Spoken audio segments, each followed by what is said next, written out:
Hey guys, welcome to Story Time, back when I was a correction officer in the 90s. Let's talk about it. This story time is about the warden of the DC jail messing with inmates. Now, when a warden calls for an inmate to be escorted to her office as an officer, you don't question it.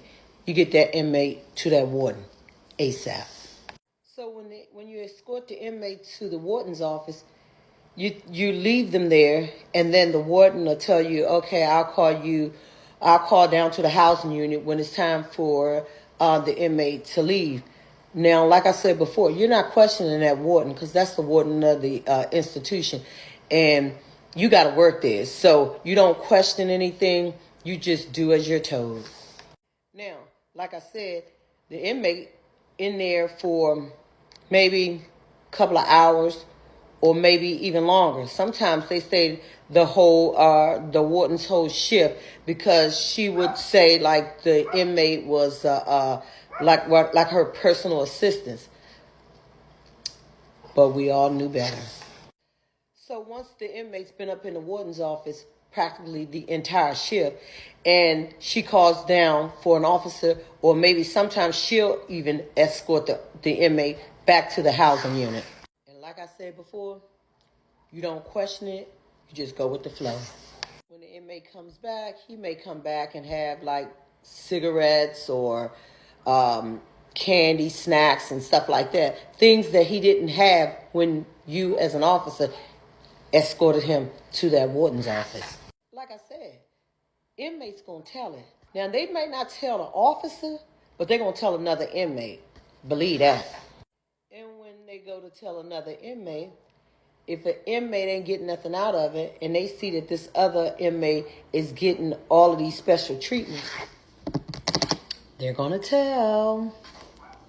So when the warden calls for that special inmate again, and mind you, the inmate that's in your housing unit, he either beefing with the dude or the dude beefing with him, and he like, well, shit, I'm going up there because, he got a relationship with the warden. So he goes up there, but the inmate on the unit with the attitude and wanting to let people know what's really going on, he gives the warden up.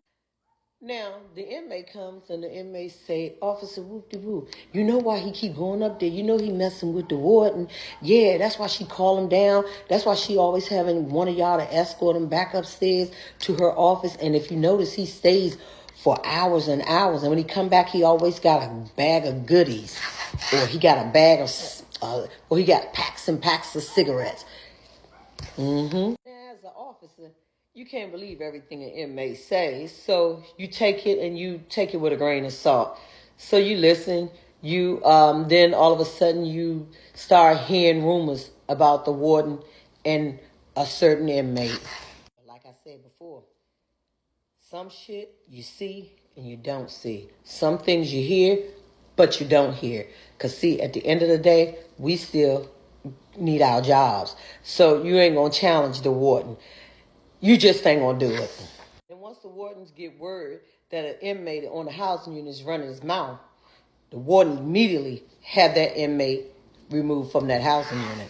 What she's not going to do is let him ruin her job and her good thing that she got going on. So the inmate is removed from the housing unit. And with that being said, that just lets you know it's a lot of corruption in the Department of Corrections, and there's a lot of cover-ups in the Department of Corrections. And a lot of times, like I said, we see, but we don't see. Because sometimes you got to do what you got to do because you need your job.